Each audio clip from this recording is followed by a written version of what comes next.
नई नई शादी बहुत सारी खुशियां लेकर आती है। नए रिश्तों के साथ नई उम्मीदें और नई दुनिया।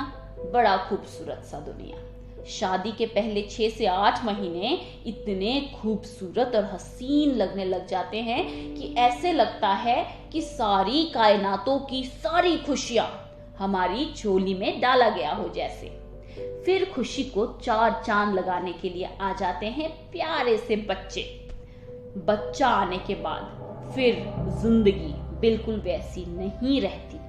ऐसा क्यों होता है कि बच्चा आने के बाद रिश्तों में थोड़ी खटास या थोड़ी दूरी सी आ जाती है और झगड़े चालू हो जाते हैं? क्यों? बच्चा आने के बाद वो बच्चा आपकी जिंदगी में झगड़े तो नहीं लेकर आता। झगड़े होते हैं उम्मीद के कारण। उम्मीद ही पहली जड़ है जिससे झगड़ा होता है किसी भी रिश्ते में। झगड़े होते हैं पहले वाले सपनों की दुनिया को जब हकीकत से रूबरू कराया जाता है। झगड़ा होता है तब जब मोहब्बत का बंटवारा होता है, वो बंटवारा जो बिल्कुल जायज है। झगड़ा होता है तब जब जिंदगी की हल्काई को जिम्मेवारी का भार देखना पड़ता है, जिम्मेवारी के भार का सामना करना पड़ता है। बच्चा परिवार का बेहद मजबूत बुनियाद है। कई झगड़ों के बावजूद भी वो बच्चा माता पिता को जोड़े रखने की बहुत बड़ी वजह बन जाता है। पर अक्सर देखती हूं मैं कि छोटे बच्चों के सामने माता पिता कैसे लड़ रहे होते हैं। शायद मैं भी कभी ऐसे ही लड़ा करती थी अपने पति के साथ, या वो भी ऐसे ही लड़ते थे मुझसे। पर बच्चों के सामने माता पिता का लड़ना आज समझती हूँ बहुत गलत है। इसीलिए आप सबको भी समझाना चाहती हूँ। कई बार देखती हूँ माता पिता का बच्चों के सामने चीखना चिल्लाना।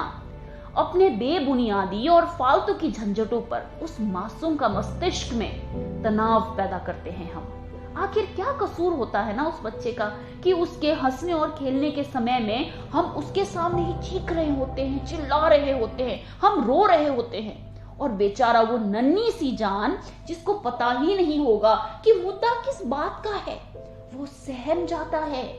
लड़ाई होते ही पिता तो कह देते हैं कि तेरा बच्चा है, तू देख ले। माँ कह देती है मैं साथ में लेकर आई थी इसको, तुम देख लो ये तुम्हारा बच्चा है। क्या वो प्यारा सा बच्चा एक पल में माता पिता के लिए बोझ बन जाता है? ऐसा क्यों होता है? हमारे अपने अपने अहम और घमंड के लिए एक मासूम सी जान के बचपन की हत्या कर रहे होते हैं हम। देखती हूँ कि हर लड़ाई का प्रभाव बच्चों पर डाला जाता है। सोचिए, अपनी अंतरात्मा से पूछिए, क्या हमारी लड़ाई का प्रभाव बच्चों पर हम नहीं डालते हैं? लड़ाई के प्रभाव के कारण उस बच्चे की जिंदगी में प्रेम का अभाव ला देते हैं हम। क्या हम सही हैं? इतने बड़े होकर, इतनी उम्र लेकर भी अगर हमें हमारे अहम को उस बच्चे के साथ के प्रेम से दूर रखना नहीं आता ना, तो हमें शायद कुछ भी नहीं आता।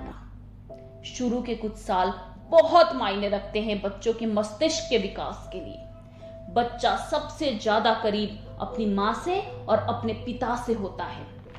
चाहे उसको बोलना नहीं आता, पर जब उसकी माँ रो रही होती है या पिता चिल्ला रहे होते हैं ना, तो उसको भी तनाव होता है।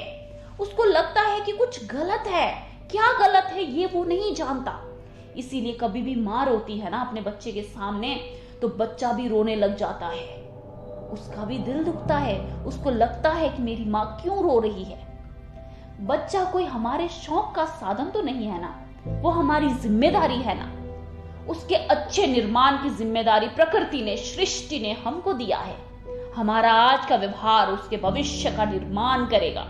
एक अच्छा बच्चा जब कुशल इंसान बनेगा ना, तो वो पूरे परिवार को, कुल को गौरवान्वित करता है। तो उसके निर्माण के कार्य को हल्के में मत लीजिएगा। माता पिता बनने के बाद आपको मोहब्बत के हसीन दुनिया से तो बाहर निकलना पड़ेगा और जिम्मेदारी की कठोर तब को गले लगाना पड़ेगा। तब जाकर आप एक बच्चे को अच्छी तालीम दे पाएंगे। अपने व्यर्थ के झगड़ों में एक मासूम से उसका बचपन मत छीनिएगा। उसके नन्हे से मस्तिष्क में तनाव मत उत्पन्न कीजिएगा। याद रखिए, आपका आज उसका कल तय करता है।